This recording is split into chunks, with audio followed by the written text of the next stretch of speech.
What's up, my friends? Welcome back to Pantry Prep. In today's video, we're covering one of the most essential things you can prepare for an emergency: water. Whether it's a natural disaster, power outage, or anything in between, water is your top priority. Today, I'm going to show you how to store enough drinking water for 30 days to make sure you're prepared for anything. So let's break down the numbers. The general rule of thumb is that each person needs 1 gallon of water per day for drinking, cooking, etc. Possibly more if someone in your household is sick, pregnant, or if you live in a hot climate.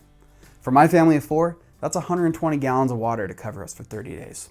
If you're like my brother with a family of 7, you're looking at a whopping 210 gallons. Now, in an emergency, you're going to want to conserve water as much as possible. For instance, things like bathing are going to be a challenge. Full showers are out of the question, but you can maintain hygiene with sponge baths. I promise that after a few days of no running water, a sponge bath will be a lifesaver. Now let's talk storage options.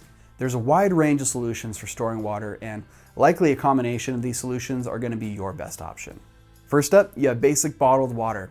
At around 5 gallons per 40 count case, it would take about 24 cases to meet my family's 30-day needs. It's going to run me about $100 to $150, and it takes up a lot of space. For comparison, these water bottles are going to cost me about $1 a gallon. Now, here's a much cheaper option: a 55-gallon water barrel.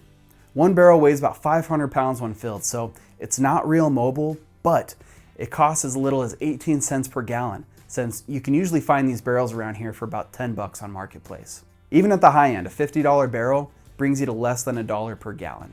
Other options like stackable water containers are compact and portable, but they can cost up to $7 a gallon, which adds up quickly.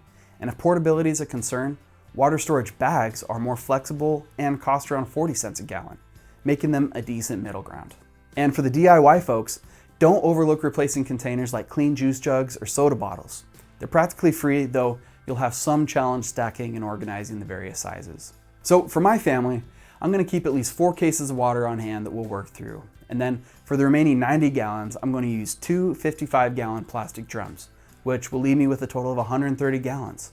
10 gallons more than I estimated needing. Now, I wish those 55-gallon drums were more portable, but I found a 100-gallon water bag system for only 24 bucks. So I might get that as well, so if I needed to bug out, I could pump the water from the drums into the bag, which I would fill while inside my vehicle. 100 gallons weighs about 800 pounds though, which is over half my vehicle's payload, so it might be best to put that on a trailer.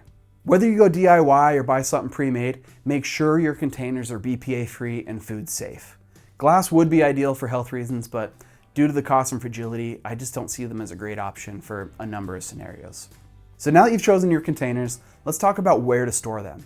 The best locations are cool, dark, and dry to prevent algae growth and container degradation. Your basement or a closet can be great options. Just make sure the water stays away from direct sunlight. Before filling, make sure to sanitize your containers. Start by cleaning them with soap and water, then sanitize using 1 tablespoon of unscented bleach per gallon of water. Swish the solution around for at least 30 seconds, rinse thoroughly, and let it dry completely. If you're storing untreated water, like well water, you can add an 1/8 teaspoon of bleach per gallon for long-term storage. And if you're unsure about the water quality, invest in a water filter like a Berkey or an Alexa Pure to purify your water before drinking. Check out our other videos for an in-depth review on these filtration systems. Now, let's tackle the question on everybody's mind. How long can I store water before it goes bad? Well, it depends who you ask. Some say indefinitely if stored properly, but authoritative sources like the CDC says treated water can last up to 1 year if stored in a cool, dark place in food-grade containers. If you're not treating it, plan to rotate it every 6 months. Now, in a pinch, I'd be willing to push the CDC's guidance, but to play it safe, I'm going to follow the recommendation of rotating my treated water once a year. So, there you have it. Water storage is easier than you think. Start small, maybe with 1 barrel and a few cases of bottled water, and then build up your supply from there. Remember, it's always better to be prepared. Leave your questions and water storage tips in the comments below, and if you found this video helpful, give us a thumbs up. Don't forget to subscribe for more preparedness tips, and we'll see you in the next video.